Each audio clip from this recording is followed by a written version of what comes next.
মোৰ ভৰিখন ভাল কৰি দিয়ক চিএম ছাৰ। এইখিনিতো গম পাইছে যে মোৰ ভৰিখনৰ অৱস্থা ভাল নহয়। প্ৰতিটো নিউজতে গম পায়ে আছে, চায়ে আছে। তেওঁ অকমান যাতে সঁহাৰি জনায়, মোৰ ভৰিখন ভাল কৰি দিয়ে।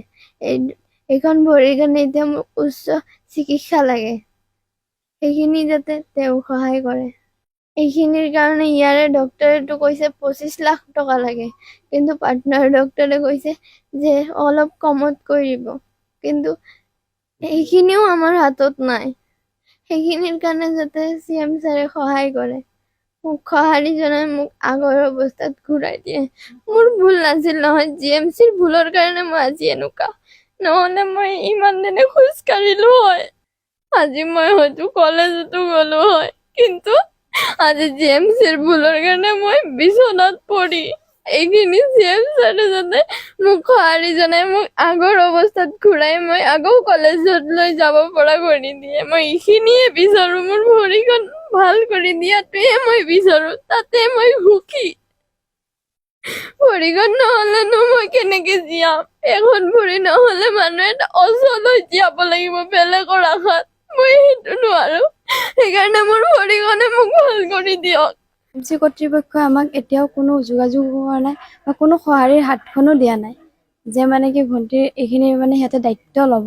সিহঁতৰ ভুলৰ কাৰণে হ'ল এইখিনি, কিন্তু তথাপি সিহঁতে এইখিনি সঁহাৰি জনাব লাগিছিলে যে নাই আমি ঠিক কৰিম, আমি দায়িত্ব ল'ম, কিন্তু এইখিনি এতিয়ালৈ কৰা নাই। এতিয়া আমি ভাবিছোঁ, কাৰণ তাৰ কণ্ডিশ্যনটো আগতে যিখিনি আছিল তাতছে কালি ৰাতিৰ পৰা বহুত বেয়া হ'ল, তো সেইকাৰণে আমি আজি মানে ইমাৰ্জেঞ্চি টিকেট কৰি তাইক পাটনালৈ লৈ যাব বিচাৰিছোঁ। কিন্তু আমাৰ হাতত টকা নাই। ডক্টৰক সুধিছোঁ আমি এমাউণ্টটো লৈছোঁ যে কিমান লাগিব, ডক্টৰে ক'লে 4-5 লাখ টকা লাগিব, কিন্তু আমাৰ হাতত সেইখিনি নাই। আমাৰ হাতত খালি টিকেটখিনি কৰি তাইক এডমিটখিনি কৰিব পাৰিম, তাৰ পাছত যে আমি ট্ৰিটমেণ্টটো একদম ষ্টাৰ্টিং কৰি পেলাই চলাই যাম, সেইখিনি মানে আমাৰ হাতত সামৰ্থ্য নাই। কিন্তু এতিয়া উপায় নাই আমাৰ, আমি ঘৰত ৰাখি তাইক এনেকৈ চাই থাকিব নোৱাৰোঁ, তাইৰ কণ্ডিশ্যনটো বেয়া। সেইকাৰণে আমি ডক্টৰৰ লগত কথা পাতি এতিয়া যাব বিচাৰিছোঁ। তাকে এতিয়া চিএম ছাৰৰ ওচৰত এইখিনি অনুৰোধ, তেওঁতো ইমানখিনি আমি সংবাদ মাধ্যমৰ ওচৰত, সামাজিক মাধ্যমৰ থ্ৰুৱেদি চিএম ছাৰকতো আমি জনাইছোঁৱে, তেখেতে তথাপিও কোনো সঁহাৰিৰ হাত জনোৱা নাই।